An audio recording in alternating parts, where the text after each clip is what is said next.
আছেন? আমি দেবময় ঘোষ, দেখছেন আমার ইউটিউব চ্যানেল।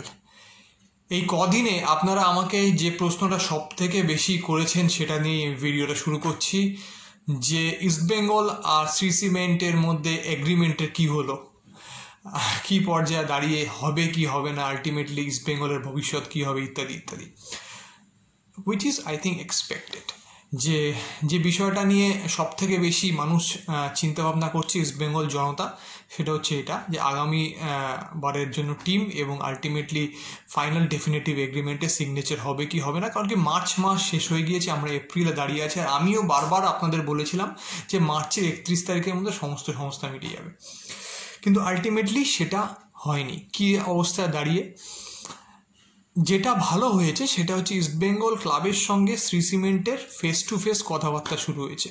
আপনারা ইতিমধ্যেই জানেন, বা যারা জানেন না তাদের বলে দিচ্ছি যে ইস্টবেঙ্গলের সিইও শিবাজি সমাদ্দারের সঙ্গে ইস্টবেঙ্গল ক্লাবের প্রেসিডেন্ট ডক্টর প্রণব দাশগুপ্তর মিটিং হয়েছে। সেটা মিডিয়াতে বহু চর্চিত মিটিং হয়েছে, যদিও একটা ইনফর্মাল মিটিংয়ের কথা বলা হচ্ছে, কিন্তু যখন দুই পক্ষ বসছে তখন এখানে ফর্মাল ইনফর্মালের কোনো ব্যাপার থাকে না। একটা মিটিংয়ের যে মেন এজেন্ডা সেটা বোঝাই যায় কি হতে পারে।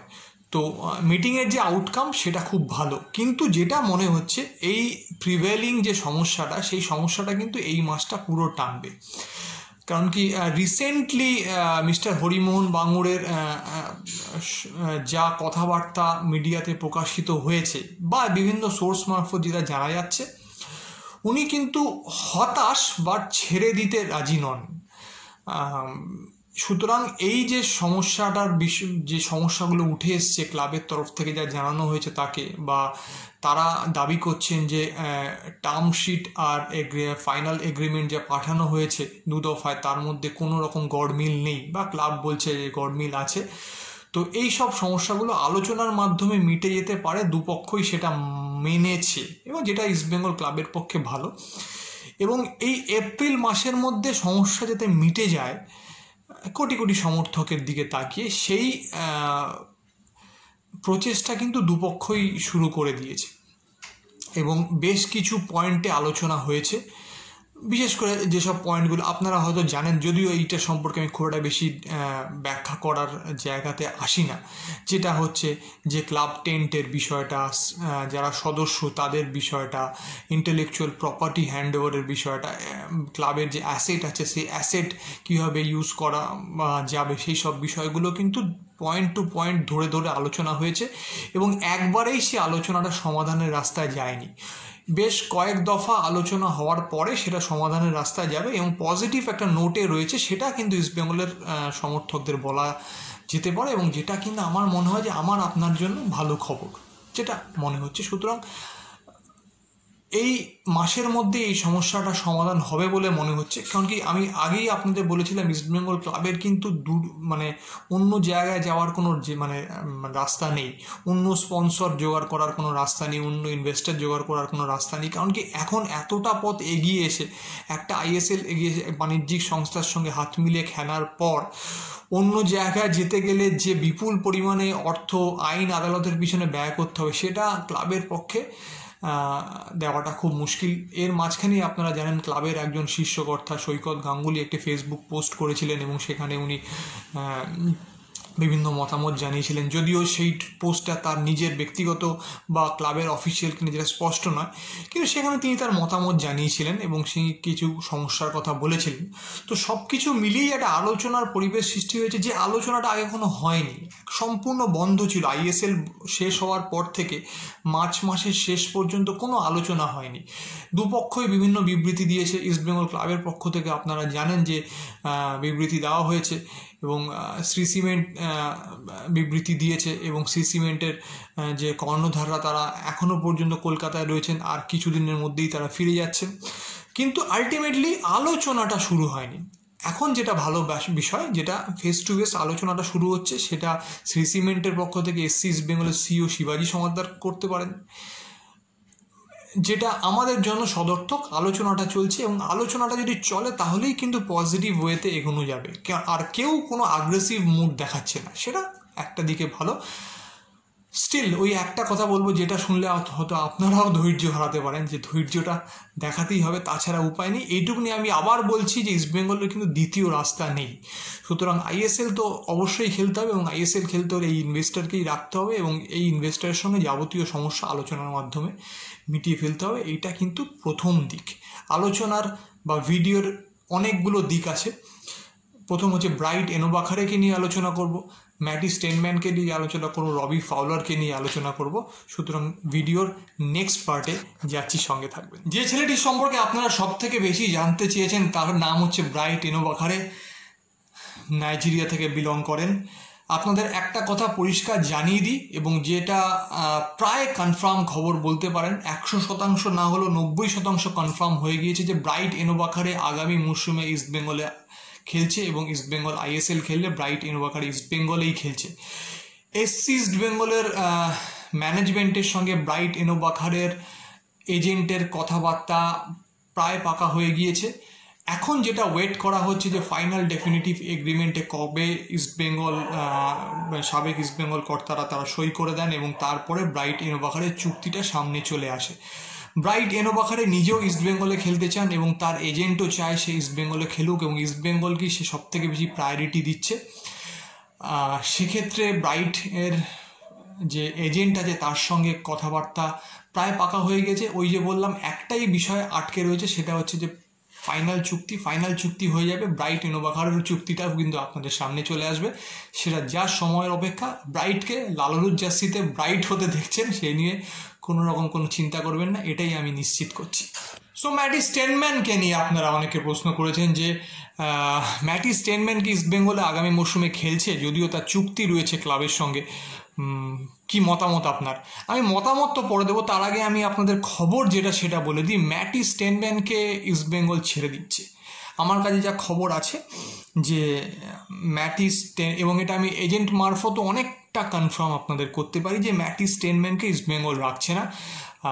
ম্যাটি স্টেনম্যানকে ছেড়ে দেওয়া হচ্ছে ব্রিসবেন রোয়ার্সের জন্য, এবং ইস্টবেঙ্গল তার থেকে এই বিষয়টা, এই ট্রান্সফারটার জন্য কিন্তু একটা ভালো পরিমাণে ট্রান্সফার ফি পাচ্ছে এসসি ইস্টবেঙ্গলের ম্যানেজমেন্ট। সেই কারণেই ম্যাটি স্টেনম্যানকে ছেড়ে দিচ্ছে বলে খবর রয়েছে। এবার যদি প্রশ্ন করেন এটা ঠিক সিদ্ধান্ত না ভুল সিদ্ধান্ত, আমি বলবো it can go either way. এটা হয়তো সাপে বর হয়ে যেতে পারে ইস্টবেঙ্গলের জন্য, আবার এটা হয়তো এরকমও হতে পারে যে ম্যাটি স্টেনম্যানের মতো কোনো খেলোয়াড় একটা রিপ্লেসমেন্ট পাওয়া গেল না। দুটোই হতে পারে, কিন্তু এই মুহূর্তে দাঁড়িয়ে আমার এটা মনে হচ্ছে ইস্টবেঙ্গলের পক্ষে পজিটিভ হলেও হতে পারে। ম্যাটি স্টেনম্যান, আমি বলবো ব্রাইট এনোবাখারের পর যদি কোনো একটা প্লেয়ার ইস্টবেঙ্গলের চোখ টেনে থাকে সেটা ম্যাটি স্টেনম্যান। 4টে গোল করেছে, 3টে অ্যাসিস্ট। কিন্তু একটা ব্যাপার খুব মানে মন দিয়ে খেয়াল করে থাকবেন যে ম্যাটি স্টেনম্যান 17টা ম্যাচ খেলেছে, সেই ম্যাচগুলোতেই ও সব থেকে বেশি উজ্জ্বল ছিল, যে ম্যাচগুলোতে ডিফেন্সিভ মিডফিল্ডার হিসেবে খেলছে প্রথম দিকটাতে। পরের দিকে কিন্তু রবি ফাউলার ইস্টবেঙ্গলের ফরমেশন চেঞ্জ করে, সেই চেঞ্জ ফরমেশনে ম্যাটি স্টেনম্যানকে কিন্তু অনেক সামনের দিকে এগিয়ে আনা হয় অ্যাজ এ অ্যাটাকিং মিডফিল্ডার রোলে, এবং বল ডিস্ট্রিবিউশনের জন্য ওর একটা দায়িত্ব পড়ে।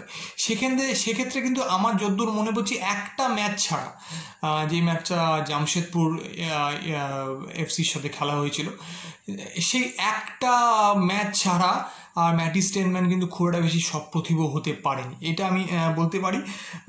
4টে গোল করেছে ম্যাটির, আমি ওর স্ট্যাটিস্টিক্সগুলো আপনার দিতে পারি। 3টে অ্যাসিস্ট যেটা বললাম, পাস খেলেছে 724টা, টাচ আছে 866টা, ইন্টারসেপশন আছে 23টা, ক্লিয়ারেন্স আছে 20টা। এবার আমি আপনাকে বলবো যে এখানে একটা বিষয় লক্ষ্য করার মতো, সেটা হচ্ছে পাস 724টা পাস খেলেছে এবং টাচ 866টা। এইটা কিন্তু একটা ডিফেন্সিভ মিডফিল্ডারের পক্ষে এই দুটো জায়গা কিন্তু খুব ইম্পর্টেন্ট।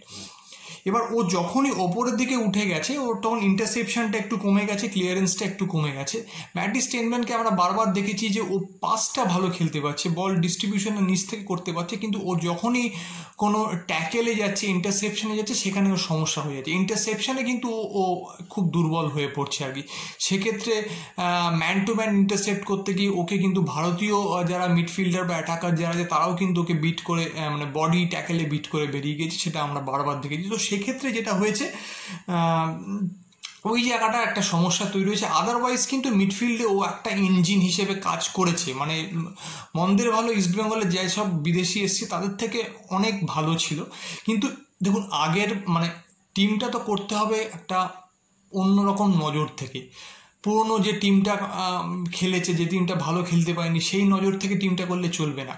আমার মনে হচ্ছে অনেক বেশি আমাদের এমন একজন মিডফিল্ডার দরকার যে কিনা ডিফেন্সিভ মিডফিল্ডার হলে আহমেদ জাহুর মতো হবে, অসাধারণ বল ডিস্ট্রিবিউশন হবে, অসাধারণ বল ইন্টারসেপশন হবে।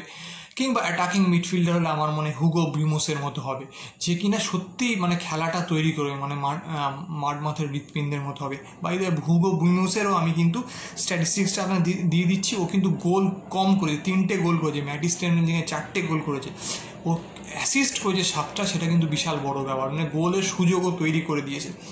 আর হুগো ব্রিমোসের খেলা তো মানে আপনার ইস্টবেঙ্গলের এগেনস্টেও দেখেছেন ও কীরকম খেলাটা খেলেছে। ওর পাসটা দেখুন 882টা পাস খেলেছে, এবং ওই ওপরের ওই মানে সেন্টার হাফের ওপর থেকে বেশিরভাগ পাসই ও খেলেছে। টাচ আছে 1028টা, 1028, which is very important. Pass এবং টাচ এই দুটো কিন্তু অত্যন্ত ইম্পর্টেন্ট হুগো ব্রিমোসের পক্ষে, ওরকম একটা অ্যাটাকিং মিড। তার মানে বুঝতে পারছেন ও ওপরে সেন্টার হাফের ওপরে কতটা খেলাটা ও তৈরি করেছে। সেক্ষেত্রে ওর ইন্টারসেপশন 9টা, ক্লিয়ারেন্স 1টা, তার মানে ও নিচে এসে ইন্টারসেপশন বা ক্লিয়ারেন্স করতে যায়নি, ও পুরোটাই অ্যাটাকিং মিডফিল্ডার হিসেবে খেলাটা তৈরি করে গিয়েছে। তো ডিপেন্ড করছে এই জায়গাতেই যে মানে আপনার কাকে চাই, মানে একটা আহমেদ জাহুকে চাই না একটা হুগো ব্রিমোসকে চাই। তো সেদিক থেকে দেখতে গেলে ম্যাটিস স্টেনম্যানের বেটার কাউকে পাওয়া যেতে পারে, কিন্তু সেটাও আবার ডিপেন্ড করছে ইস্টবেঙ্গল কখন ট্রান্সফার মার্কেটে নামছে। বেলা করে নামলে কিন্তু কাউকেই পাওয়া যাবে না, ম্যাটিস স্টেনম্যানের মতো একটা প্লেয়ারকে তাহলে হারাতে হতে পারে। সবই পুরোটাই ডিপেন্ড করছে কপালের ওপর। তবে এটা বলতে পারি ইস্টবেঙ্গলের ট্রান্সফার মার্কেটে যদি কপালটা ভালো থাকে, ট্রান্সফার যদি ভালো মানে যারা রয়েছে রিক্রুটার তারা ভালো প্লেয়ার রিক্রুট করতে পারে, তাহলে ম্যাটিস স্টেনম্যানকে ছেড়ে দেওয়াটা কিন্তু সাপে বড় হলেও হতে পারে, সেই একটা সম্ভাবনা রয়েছে, সেটা আমার মতামত। শেষ দুটো বিষয় নিয়ে আলোচনা করব। আপনারা জানতে চেয়েছেন রবি ফাউলার এবং ইস্টবেঙ্গলের ট্রান্সফার মার্কেটে আপডেট কি, কোন খেলোয়াড়ের পিছনে ইস্টবেঙ্গল ছুটছে, বলা খুব মুশকিল। রবি ফাউলারের কথা আমি আগে বলি। রবি ফাউলারকে ইস্টবেঙ্গলের কোচ হিসেবে আপনারা আগামী মৌসুম দেখছেন, এবং ইস্টবেঙ্গল যদি আইএসএল খেলে এবং এসসি ইস্টবেঙ্গল যদি আইএসএল খেলে, তাহলে কিন্তু রবি ফাউলারই কোচ থাকছেন, সে বিষয়ে আপনার 100% নিশ্চিত থাকুন। রবি ফাউলার অন্য কোনো ক্লাবে যাচ্ছেন না, কোনো স্কটিশ ক্লাবে ওনার সঙ্গে কথাবার্তা হতে পারে, কিন্তু এবং উনি হয়তো কিছুটা কথাবার্তা এগোতেও পারেন, কিন্তু ইস্টবেঙ্গল কিন্তু রবি ফাউলারকে ছাড়ছে না আগামী মৌসুমের জন্য, সেটা 100% নিশ্চিত করতে পারে আপনাকে। সেই রবি ফাউলার, সেই টনি গ্রান্টকেই কিন্তু ইস্টবেঙ্গলকে ম্যানেজ করতে আপনারা দেখছেন, সেটা 100% আমি আপনাকে কনফার্ম করে বলছি। আর 2 নম্বর হচ্ছে ট্রান্সফার মার্কেটে ইস্টবেঙ্গল অনেককেই প্রাইমারিলি অ্যাপ্রোচ করেছিল, মানে আইএসএল শেষ হওয়ার পরপরই, কিন্তু শেষ পর্যন্ত ফাইনাল কথাবার্তা অনেকের সঙ্গেই হয়নি, বেশ কিছু ব্যাপার কিন্তু কেচে গিয়েছে। প্রথম কথা, সুনীল ছেত্রীর সঙ্গে অনেকটা কথা হয়েও শেষ পর্যন্ত কেচে গিয়েছে। সুনীল ব্যাঙ্গালোরে থাকছে, সুরেশ ওয়াংজম ব্যাঙ্গালোরে থেকে গেল, অনেকটা কথাবার্তা এগিয়ে গিয়েও। চিংলিংসানা সিংয়ের সঙ্গে অনেকটা কথাবার্তা এগিয়ে গিয়েছে। চিংলিংসানা যদিও হায়দ্রাবাদে খেলছে কিনা সেই বিষয়ে এখনও নিশ্চিত নয়, ও কিন্তু হায়দ্রাবাদকেও এখনও খেলাচ্ছে, ইস্টবেঙ্গলকেও এখনও খেলাচ্ছে। আলটিমেটলি কী হবে সেটা বলা খুব মুশকিল। তবে যে খেলোয়াড়টাকে নিয়ে ইস্টবেঙ্গল সব থেকে বেশি আগ্রহী ছিল, সেই খেলোয়াড়টার সঙ্গে কিন্তু কথাবার্তা 80 থেকে 85% এগিয়ে আছে। শুধুমাত্র ইস্টবেঙ্গলের ফাইনাল এগ্রিমেন্ট সিগনেচার হবে এবং খেলোয়াড়টার নাম অ্যানাউন্স হতে পারে। খুব বড় আপডেট হিসেবে আমি বলে দিই, তার নাম হচ্ছে অ্যারিদানে সান্তানা। যত তাড়াতাড়ি ইস্টবেঙ্গল এই ফাইনাল এগ্রিমেন্ট সাইন করবে, তত তাড়াতাড়ি আপনারা অ্যারিদানে সান্তানাকে অ্যাজ এ সেন্টার ফরওয়ার্ড ইস্টবেঙ্গলে খেলতে দেখছেন। তার কারণ রবি ফাউলারের পছন্দের প্লেয়ার হচ্ছে অ্যারিদানে সান্তানা। রবি ফাউলার রিপোর্টেডলি ক্লাবকে জানিয়েছে যে অ্যারিদানে সান্তানাকে তার কমপ্লিট ফুটবলার হিসেবে, কমপ্লিট সেন্টার ফরওয়ার্ড হিসেবে মনে হয়েছে। এটা কিন্তু বড় সার্টিফিকেট হতে পারে অ্যারিদানের জন্য, কারণ Robbie Fowler as a Liverpool legend, English legend, এত বড় একজন সেন্টার ফরওয়ার্ড, উনি অ্যারিদানে সান্তানাকে পছন্দ করছেন, সেটা কিন্তু মানে ওর পক্ষেও অনেক বড় একটা কমপ্লিমেন্ট হতে পারে। সুতরাং ইস্টবেঙ্গলের ফাইনাল এগ্রিমেন্ট সিগনেচার হবে, এবং তারপরেই যে প্লেয়ারটাকে অ্যানাউন্সমেন্ট আপনারা শুনতে যাচ্ছেন তার নাম হচ্ছে অ্যারিদানে সান্তানা। আশা করি আপনাদের ভিডিওটা ভালো লেগেছে, কমেন্ট তো অবশ্যই করবেন। আর মোর এক্সাইটিং ভিডিওস নিয়ে আমি খুব তাড়াতাড়ি আগামী কালই হয়তো আবার ফিরে আসছি।